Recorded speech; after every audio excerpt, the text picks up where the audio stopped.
Les questions posées en entretien d'embauche, si vous allez sur Google, vous faites questions posées entretien d'embauche ou entretien de recrutement, vous aurez la liste des questions, vous avez une centaine de questions grosso modo qui vous seront posées. Et il n'y a pas de questions pièges à partir du moment où vous bossez en fait les questions et les réponses aux questions. Voilà. Donc si vous faites une préparation solide, il n'y a pas de questions pièges.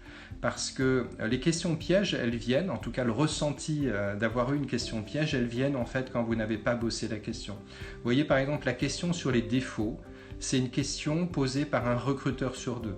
Si vous n'avez pas bossé la question sur vos défauts, sur un défaut ou que vous pouvez mettre en avant, eh bien vous allez le vivre comme une question piège en disant « Ah zut, j'ai été piégé par cette question, j'ai bafouillé, j'ai pas su quoi répondre, je me suis mis à rougir, je me suis mis à suer, à transpirer, etc. » Oui, sauf que cette question sur les défauts, elle est archi classique. Je vous dis, vous avez une probabilité de 50% d'avoir cette question. Si vous êtes un petit peu en émotion sur cette question, si à chaque fois cette question vous embête, préparez-la, bossez-la. Je vous donne juste un petit tips pour la question sur les défauts. Ne répondez pas comme tout le monde. La réponse, vous voyez, la réponse des candidats la plus majoritairement donnée sur la question sur les défauts, c'est de dire « Ouais, je crois que je suis un petit peu perfectionniste. Je passe un peu trop de temps ou je suis exigeant avec mes collaborateurs. » C'est la réponse que tout le monde fait. Faites pas ça parce que c'est agaçant d'entendre cette réponse. Je vous dis, un candidat sur deux cite cette réponse. Je vous donne un tips pour répondre à la question des défauts.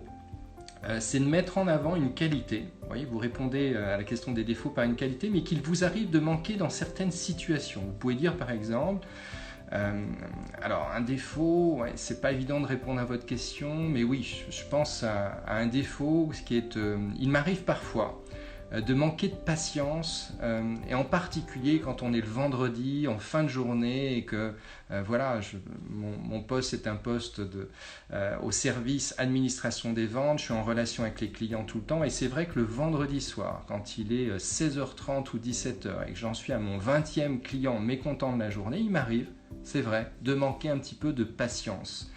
Et votre défaut, vous voyez, est drôlement atténué. Il est intéressant parce que vous racontez une histoire de votre quotidien, qu'il vous manque parfois de manquer de patience, et c'est ça le défaut.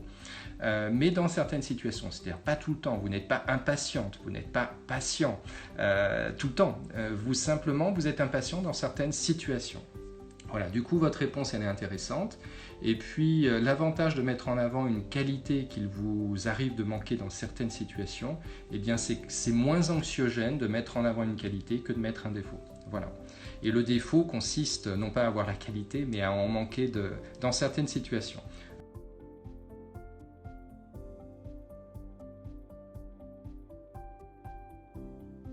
Surtout si le poste nécessite que vous parliez anglais, je pense à certains postes qui sont proposés par Orly Paris et par les recruteurs présents au rendez-vous pour l'emploi d'Orly Paris, certains postes nécessitent d'avoir un anglais courant parce que vous accueillez une clientèle internationale, que ce soit en physique ou bien par téléphone, ou bien aussi par mail, de savoir écrire parfois en anglais. Donc si tel est le cas, si moi je suis recruteur et que je recrute quelqu'un dont je veux tester le niveau d'anglais, il est sûr qu'à un moment donné, Kitty, je vais vous poser une question du style « Can you tell me a few words in English ?»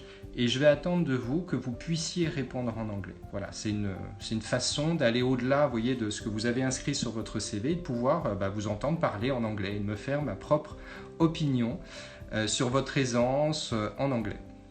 Donc si c'est le cas, oui, attendez-vous. Et ça veut dire, Kitty, qu'il faut que vous bossiez ce type d'intervention, ce type de présentation en anglais et de réponse aux questions en anglais.